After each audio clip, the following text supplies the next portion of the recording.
আসসালামু আলাইকুম সম্মানিত দর্শক, সবাই ভালো আছেন নিশ্চয়ই। এই বৃষ্টির দিনে কি বলবো, সবাই কেউ তো বাইরে যেতে পারছি না খুব ভালোভাবে, অনেক দরকার অনেক কাজ থাকে, দেখা যায় যে বাইরে যাওয়া হয় না। তো ঘরে বসে বসে চিন্তা করি, মাথায় আর কি বুদ্ধি যে এটা করি ওটা করি, কি খাবো, প্রতিদিন একই রকম মাছ মাংস খেতে খেতে অনেক সময় আছে ভালো লাগে না, আবার দেখা যায় শুটকি মাছটা ভালো লাগে। শুটকি মাছটা ভালো করে টেলে, একদম খালি খোলায় বলে যে টেলে, তারপরে আমি কিন্তু এখানে গরম পানি দিয়ে ভিজিয়ে রেখেছিলাম, তারপর ভালো করে ধুয়ে ভেজে নিয়েছি তেলে। খুব ভালো করে ধুয়ে ভেজে নিতে হবে। কাঁঠাল বিচি আছে তার সাথে আবার আলু যাবে, কাঁঠাল বিচির সাথে আলু অনেক মজা। এই কাঁঠাল বিচি আলুও ভেজে নিচ্ছি কিন্তু আমি শুটকি মাছের সাথে। আমার কাছে লুইটা শুটকি খুব ভালো লাগে, মানে আমার কামড় দিয়ে খেতে না খুব ভালো লাগে। ওই যে একটু শক্ত শক্ত, ওইটাই আমার ভালো লাগে। রান্না করলে তো নরম হয়ে যায়, তার মধ্যে বেশি পেঁয়াজ বেশি রসুন দিতে হবে। আম্মা রান্না করতেন বেশি পেঁয়াজ বেশি রসুন দিয়ে, মানে আম্মা বলতেন যে শুটকি মাছ আসলে রসুন আর পেঁয়াজের রাজা, মানে রসুন পেঁয়াজ খাওয়ার রাজা।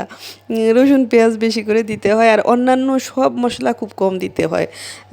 আর যত মশলাগুলোই আমরা ব্যবহার করি সবই অল্প অল্প দিতে হয়।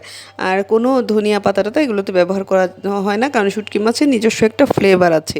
তারপরে দিয়েছি দুটো চাল কুমড়ো পাতা ছিল, এটা ডাঁটি সহ, খুব সুন্দর লাগে, খেতেও মজা লাগে, দেখতেও ভালো লাগে, খুবই মজার। ধরেন এই সুযোগে শাকটাও খাওয়া হয়ে গেল। অনেক সময় আছে বাসার বড়রাও খাইতে মানে পছন্দ করে না শাক, বা বাচ্চারা খাইতে পছন্দ করে না, তাদের জন্য আপনি এভাবে একটু শাকটাক দিয়ে যে তরকারিটা পছন্দ করে সেটার মধ্যে মিলিয়ে দিতে পারেন। বা শুটকি খেলেও একটু পানিও কিন্তু দিয়েছি, পানি না দিলে সেদ্ধ হবে না, শুটকি শিরার মতো মানে আমি রান্না করেছি। তো শুটকিতে যদিও আমরা ঝোল রাখি না, কিন্তু আমার না একটু ঝোল রাখতে মন চাইলো আজকে। আম্মা সবসময় আঠা আঠা করে সুন্দর করে রান্না করতেন, একটু মানে ঝোল না ঠিক, একদম সামান্য। খুব এই দেখেন হয়ে গেছে।